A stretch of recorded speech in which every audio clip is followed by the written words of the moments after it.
Muy buenos días, ¿cómo estás? Qué lindo que estás ahí. Otra vez estamos encontrándonos para abrir la carta de amor de nuestro Dios Creador. Escucha esto que encontré. Un psicólogo en una sesión grupal levantó un vaso de agua y pensaron que iba a ser la típica pregunta: ¿está medio lleno o medio vacío el vaso?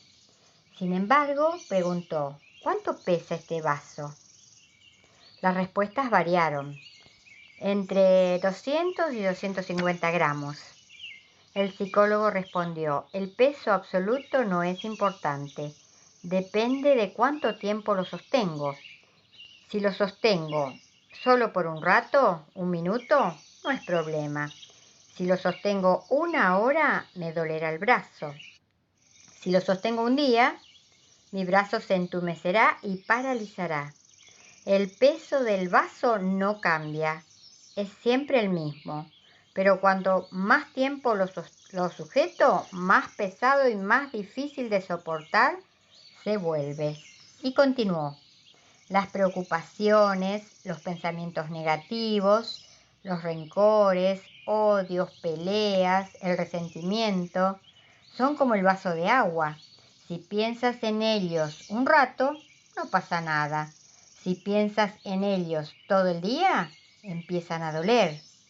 Y si piensas en ellos toda la semana, acabarás sintiéndote paralizado e incapaz de hacer nada. Acuérdate hoy de soltar el vaso. Y me pregunto, ¿y cómo soltamos el vaso?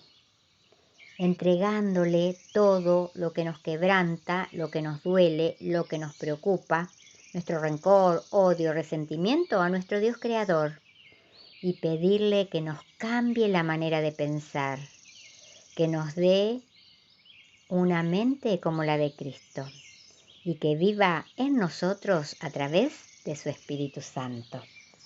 Ahora sí te invito a que traigas tu Biblia y a orar. Amado Padre Celestial, te damos gracias por este día que nos regalás y te pedimos que en él nos acompañes y a nuestros amados también. Dejamos en tus manos de amor todo lo que cada uno de nosotros tenemos en nuestro corazón. Tómalo, Señor. Resuelve nuestros problemas, por favor, porque sabemos que siempre vas a elegir lo que sea mejor para cada uno de nosotros. Y ahora, Señor, que tu Espíritu Santo nos enseñe lo que hoy querés que aprendamos. Oramos en el nombre de Jesús. Te amamos, Padre. Amén. La meditación de hoy lleva por título Pecado de omisión. Y el versículo que lo encabeza está en Santiago 4:17. Te invito a que traigas tu Biblia y que lo busquemos. Yo lo voy a leer de la Nueva Traducción Viviente. Santiago, capítulo 4, versículo 17. Dice así: recuerden que es pecado saber lo que se debe hacer y luego no hacerlo. ¿Oíste alguna vez hablar del pecado de pensamiento y del pecado de omisión? Ambos pecados son aspectos de una misma realidad, que es el pecado. El pecado comenzó cuando Adán y Eva se alejaron de Dios. Y lejos de Dios, el ser humano es capaz de realizar las peores atrocidades. Ni tú ni yo podemos imaginar lo que seríamos capaces de hacer si Dios no estuviese en el control de la vida. El pecado empieza en la mente. Es la absurda idea de creer que puedes vivir sin Dios. Es alejamiento, rebeldía, la búsqueda de los propios caminos e intereses sin tener en cuenta a Dios. Por eso, en los tiempos de Israel, cuando un leproso era curado, tenía que mostrarse al sacerdote. Y lo primero que éste hacía era examinarle la cabeza. La lepra era símbolo del pecado y el examinarle la cabeza también era simbólico. Es en la cabeza que el pecado empieza, es con las ideas, son los pensamientos. Los seres humanos vivimos muy preocupados con evitar los actos malos, pero nuestra cabeza es un nido de ideas a veces malas. Un día escuché a un predicador decir: hay gente que nunca entraría en un motel con una mujer que no sea su esposa, pero para ser un pecador no lo necesita hacer, porque su cabeza ya es un motel. El otro aspecto del pecado es la omisión. No basta hacer cosas malas. No hacer cosas buenas también es pecado. Un ejemplo de eso lo encontramos en la parábola de los talentos. 2 de los siervos fueron aprobados por el Señor. Uno fue reprobado. Él no había hecho nada de malo desde el punto de vista moral. Simplemente se había quedado de brazos cruzados. ¿Quién podría haberlo condenado por eso? Pero el Señor de la parábola reprobó esa actitud. Desde el punto de vista divino, no basta no odiar, es necesario amar. No es suficiente no robar, hay que trabajar. El cristianismo no es una simple colección de prohibiciones, no, sino una experiencia dinámica y exuberante de acciones positivas impulsadas por amor. La vida cristiana es una existencia plena. Amamos tanto a nuestro Dios Creador y cada día decidimos tener con Él una relación más íntima y profunda, que por amor a Él y casi sin darnos cuenta permitimos que Él obre a través nuestro. Y nos ayuda también, unge nuestros ojos con colirio para poder ver las necesidades de los que nos rodean y así poder ayudarlos. No nos quedemos con los brazos cruzados. Si decimos que amamos a Dios, permitamos que Él viva en nosotros, porque Él va a poner en nosotros el querer como el hacer por su buena voluntad. Ahora pasamos a la lección de escuela sabática de hoy, miércoles 18 de noviembre. Lleva por título Los sabios. Las palabras escuela, estudio y educación se entienden claramente en la actualidad, pero son no tan comunes en la Biblia. Hay una palabra sabiduría o sabio que es mucho más común. Por ejemplo, en el Antiguo Testamento menciona a hombres y mujeres sabios. Te invito a que busquemos Primera de Reyes, capítulo 4, versículo 29 al 34. ¿Qué nos enseña estos versículos sobre la importancia de la sabiduría? Primera de Reyes, capítulo 4, versículo 29 al 34. Dios le dio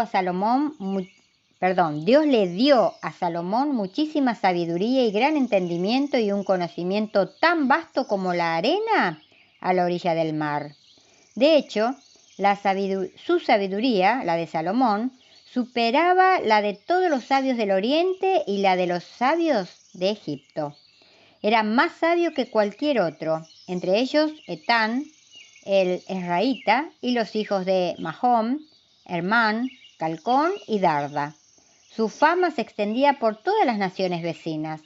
Compuso unos 3.000 proverbios y escribió 1.005 canciones. Salomón podía hablar con autoridad acerca de todo tipo de plantas, desde el gran cedro del Líbano hasta el diminuto hisopo, que crece en las grietas de las paredes. También era versado en la materia de animales, aves, reptiles y peces. Y los reyes de toda la tierra, de todas las naciones, enviaban a sus embajadores a escuchar la sabiduría de Salomón. El rey Salomón se destaca como un hombre muy sabio que habló con autoridad sobre la vida animal y vegetal. Compuso proverbios con gran sabiduría, es decir, como hombre culto. Los libros de Proverbios y Eclesiastés contienen muchas enseñanzas sabias sobre diversos temas atribuidas a Salomón, así como a otros sabios maestros de la antigüedad.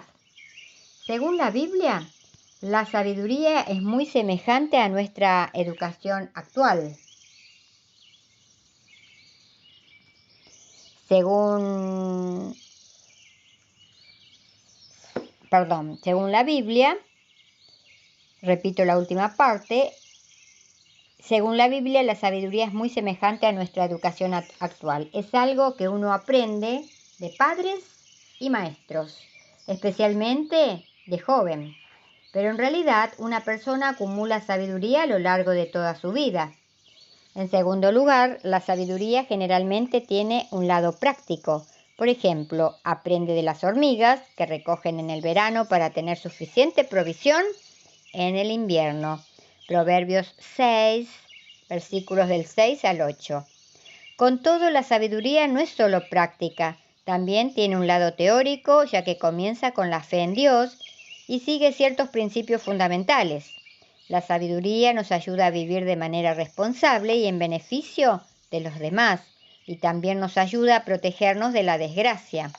Finalmente, al igual que la educación actual, la sabiduría no responde todas las preguntas que nos planteamos, pero nos permite contentarnos con lo que sabemos mientras continuamos buscando lo que aún no conocemos. Y esta es una buena posición desde la cual podemos aprender a conocer a Dios y a confiar en su gracia. Según Jeremías 18:18, el rol del maestro sabio es equiparable a los roles de sacerdote y profeta. Los tres transmiten mensajes de Dios a su pueblo, en forma de enseñanza de la ley, consejos educativos y mensajes específicos de Dios. Que en este nuevo día que tú y yo tenemos por delante, podamos pedirle a nuestro Dios Creador que nos dé de su sabiduría y que al leerla en su palabra podamos pedir que el Espíritu Santo lo grabe en nuestro corazón para no olvidar todo lo que aprendemos, que podamos realmente entregarle todo nuestro corazón a nuestro Dios Creador para que Él sea el capitán de nuestras vidas. Y recuerda, Jesús ya está viniendo. Por eso, por favor, si hoy oyes su voz, no endurezcas tu corazón.